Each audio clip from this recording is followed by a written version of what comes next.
సుందరాయ శుభాంగాయ మంగళాయ మహోజసే సింహశైల నివాసాయ శ్రీ నృసింహాయ మంగళం. శ్రీ శ్రీ శ్రీ వరాహలక్ష్మీ నృసింహస్వామి వారి సన్నిధానంలో భక్తులందరూ ఎప్పుడా అని ఎదురు చూస్తున్నటువంటి నిజరూప దర్శన సేవా భాగ్యాన్ని అనుగ్రహించినటువంటి దివసం ఇవాడే, ఏప్రిల్ 30వ తారీఖు. ఈ రోజున తెల్లవారుజామున అంటే రాత్రి 1 గంటకు వైశాఖ శుద్ధ తదియ బుధవారం రోహిణి నక్షత్రం రాత్రి 1 గంటకు సుప్రభాతం. సుప్రభాతం అయిన తర్వాత విశ్వక్సేనారాధనం పుణ్యాహవాచనం అయిన తర్వాత పంచకలశ స్నపన తిరుమంజనం కోసం ఆవాహనం ఆరాధనం అయిన తర్వాత ఋత్విగ్వరణం ఉత్సవాంగీకారం అయిన తర్వాత స్వామివారి సన్నిధానంలోకి ప్రవేశించి చందనోత్తరణం.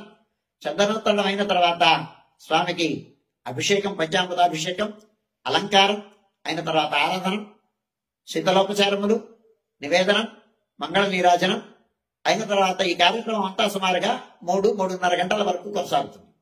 ఇదైన తర్వాత ప్రప్రథమంగా మహారాజా వారి దర్శనం అయిన తర్వాత విశిష్ట అతిథుల దర్శనం.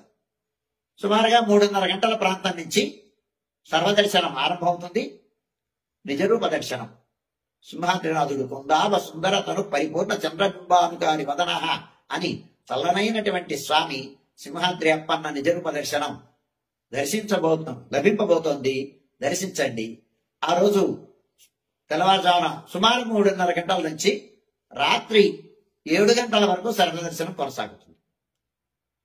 సాయంకాలం సమయంలో ఆ భోగమంటపంలో ఆసాదనం చేయబడినటువంటి అష్టోత్తర శతకలశ స్థపన తిరుమంజనం కోసమని అష్టోత్తర శతకలశ మంటప ఆవాహనము ఆరాధనము జరుగుతుంది.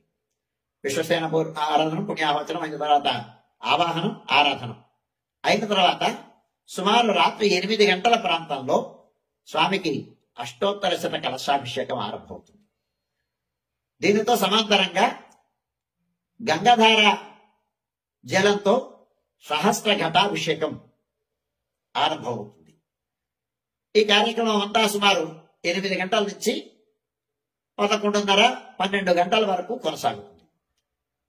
రాత్రి 7 గంటల వరకు క్యూ లైన్ లో ప్రవేశించేటువంటి భక్తులకి దర్శనం పూర్తి చేసేసరికి ఆ క్యూ లైన్ లో 7 గంటలకి క్యూ లైన్ల యొక్క ముఖద్వారాల్ని నిర్బంధించడం జరుగుతుంది. అవి తాళాలు వేసిన తర్వాత ఆ సమయానికి ఆ క్యూ లైన్ లో ప్రవేశించినటువంటి భక్తుల యొక్క దర్శనములంతా అందరి దర్శనములు పూర్తి చేసుకున్న తర్వాత గంగాధార నుంచి ఆ ముందు ఏర్పరిచినటువంటి ఆ క్యూ లైన్ల యొక్క నిర్మాణాలన్నింటినీ బయటకు తొలగించి అప్పుడు గంగాధార నుంచి పూర్ణకుంభం వేంచేపు చేసుకురావడం జరుగుతుంది.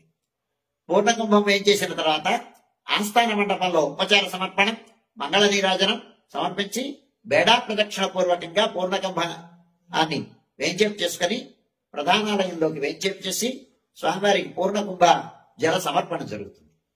అయిన తర్వాత అప్పుడు స్వామికి విశేషమైనటువంటి ఆరాధన శీతలోపచార సమర్పణం జరిగిన తర్వాత అప్పుడు సుమారుగా ఈ కార్యక్రమం అంతా 2 గంటలు అవుతుంది.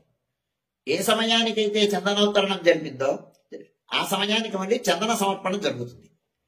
ఆ చందన సమర్పణం అయిన తర్వాత అప్పుడు మంగళవారం బుధవారం జరగాల్సినటువంటి 30వ తారీఖు జరగాల్సినటువంటి ప్రాతరారాధన, నివేదనం, బాలభోగ నివేదనం, పారాయణలు, దానితో పాటు ధూపమైన తర్వాత భగవంతు రామానుజుల వారి తిరునక్షత్రం 30వ తారీఖు జరగాల్సినటువంటి తిరునక్షత్రం సేవాకాలం అయిన తర్వాత నివేదనం, మంగళాశాసనం, రాజభోగ నివేదనం, చాతుమర గోష్ఠి ఇవన్నీ జరుగుతాయి. ఇవన్నీ ఇవ్వడానికి సుమారుగా తెల్లవారుజామున 5 గంటల ప్రాంతం అవుతుంది. 5 గంటలకు పవళింపు ఏకాంత సేవ కవాటమందంతో స్వామివారి యొక్క చందనోత్సవం కార్యక్రమం